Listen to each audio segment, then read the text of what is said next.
In Oklahoma. Hi, Jonathan. How are you? Good. How are you, Dave? Better than I deserve, sir. How can I help? Well, I want to keep this short. So currently I'm working a full-time job hourly. Me and my girlfriend are planning on getting married next May, Congratulations. and thank you so much. And her father said that they were mentioning about um, purchasing our first house, like helping us purchase our first house. Nice. And so my question was, should we continue to keep, renting, or should we, take that offer? And I also have, me personally, I have some credit card debt. I'm not for sure about if she has credit card debt, but I do know she has some money saved up. I'm currently saving my emergency fund. In what way is he going to help you purchase a new home? What does that mean? Meaning, I guess he was going to help us financially. Give you the money to buy the house? Yes. A down payment or the whole thing? Probably a down payment. We haven't really fully discussed it yet, but that's what she mentioned. I don't want you to buy a home with a mortgage until you're debt-free and have an emergency fund as a couple. Right. And so I would delay the wonderful gift that he is offering. I'm not sure how wonderful it is yet because we don't know what it is. If he is offering to pay cash for a house and hand you guys the keys with no mortgage and no payback of any kind, well, we can do that anytime. Right. No downside on that. But I don't want you taking on a mortgage until you're debt-free and you have your emergency fund in place. Of course, because she's actually about to finish school for psychiatry, and I'm currently pursuing my career of acting and working a full-time job at the same time. Will you stay in Oklahoma after she finishes her degree? That's what we plan, yes. Okay. All right, good. And so she's finishing her master's in psychiatry or what? Her master's, yes. Okay. When will that be completed? Next January. And this upcoming January. Oh, before you get married? Mm-hmm. Great. And what's her career plans? Her career plans is to start her own practice. Great. And, of course, my future plans is to become a full-time actor and, either hit TV or movies. Great. Okay. Good for you. Well, fun. Sounds fun. Yeah, you just keep working it. But no, after you're married, it'd be the only time we would talk about buying a house, and we wouldn't talk about buying a house with a mortgage on it until you are 100% debt-free, the both of you, and you've been married a while, and you have your emergency fund in place.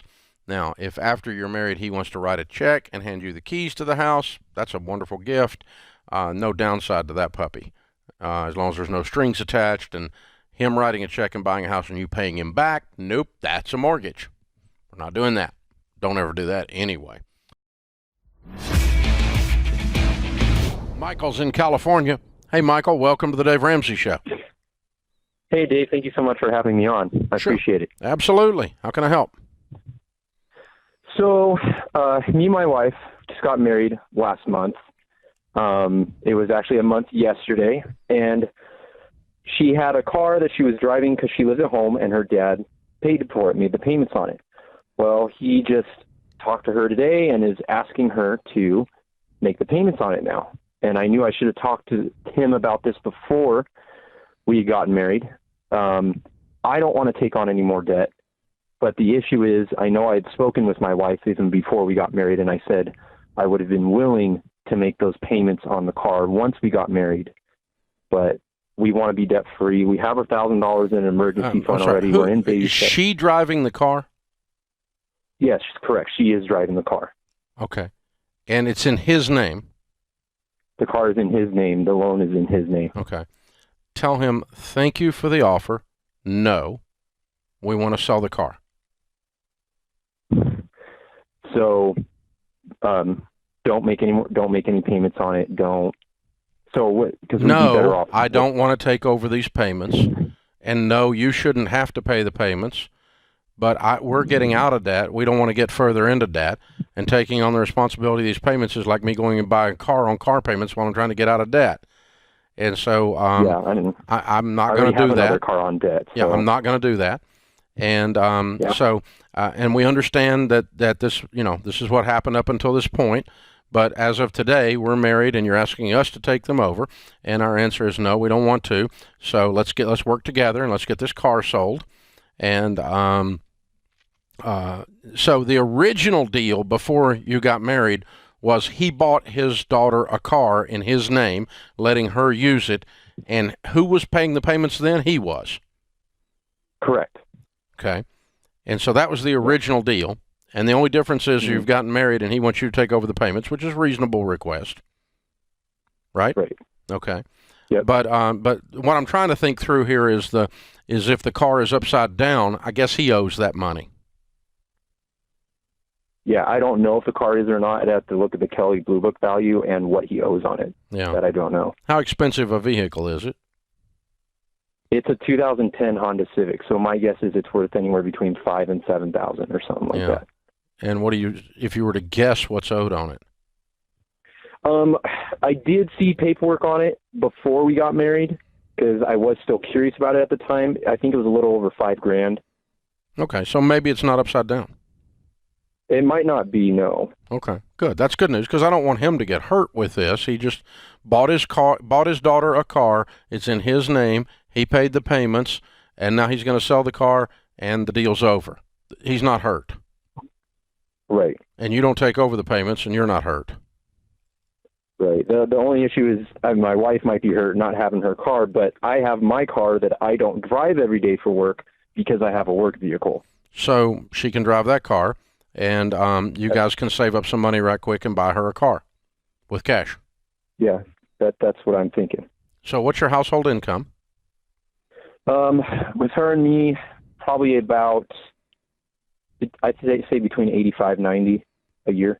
The other thing you could do is save up $5,000 in the next 3 months and pay it off, and just take the Honda. Yeah. If he's willing to work with us on that, why would he have to work with you to pay off the car he's asking you to pay payments on? Oh, I see what you're saying. I get it. Yeah. You just pay it off as if it were your car. Let's pretend Exactly. you married her and she had a $5,000 car debt, and you make $85,000 and you pay that off in 3 months. Right. That's not a big deal. Yeah. That does change the discussion a little bit. Somehow I had in my head this is a $25,000 car debt, and you guys made $60,000 or something. So ratios are a little different, 85 to 5. How much? Right. And you don't have any debt. Does she have any other debt? Oh no, I have debt. Oh, you do have debt. How much debt do you have? Yeah, that's the issue. So I have around myself 54,000. 31,000 is student loans. 19 is on a car.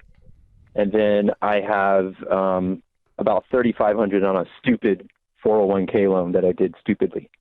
Okay. I'm probably going to change my answer now that I've got a better picture. I was going on principle, and I was assuming the wrong numbers. No, I would not be forced boundary-wise to take over these payments as an obligation, okay? I get your stance on that, but this number is so stinking small relative to your car debt or relative to your income. Starting this hour off is Monique in New York. Hi, Monique. How are you? Hi, I'm good, thanks. How are you? Better than I deserve. What's up? So I'm a pretty new listener. I just recently started actually saving my money, and I was working on starting my emergency fund and was wondering if it would be in my best interest to sell a car that I have that kind of breaks down pretty often and costs me a lot of money. So I was wondering if it would just make more sense for me to sell it and buy like a $3,000 car or something like that. So what do you owe on the car that you're driving? Nothing. And what's it worth? On the high end, $8,000. Okay. And how much debt do you have, not counting the car? Well, you don't have any on the car. How much debt do you have? None. No debt at all? No. Okay. So you're trying to just get on a budget and save money, and the car's breaking down a lot. Yes. Okay. Do you, other than the fact that it's given you some trouble, do you like the car? Yeah, I like it a lot. It's my first car. Got it for my birthday. Kind of attached to it, but at the same time, if it's going to cost me more, then, you know. How old are you? 22. And what'd you say your income was? I make roughly 1,800 a month. Okay, so you're making about $20,000 a year. Are you still living at home? I have a roommate right now. So rent is pretty cheap. I just graduated. I don't really have a direction yet, so I'm kind of at like a random job working right now. Oh, gotcha. Okay. What's your degree in? Biomedical sciences. Okay. All right. Well, what happens to all of us when a car breaks down more than a couple of times is we get pissed off because it's inconvenient, and you just get mad at this stupid thing. And what happens if you're not careful is that'll cloud the actual mathematics of the situation just because you get so mad. You're just like, I'm dumping this thing.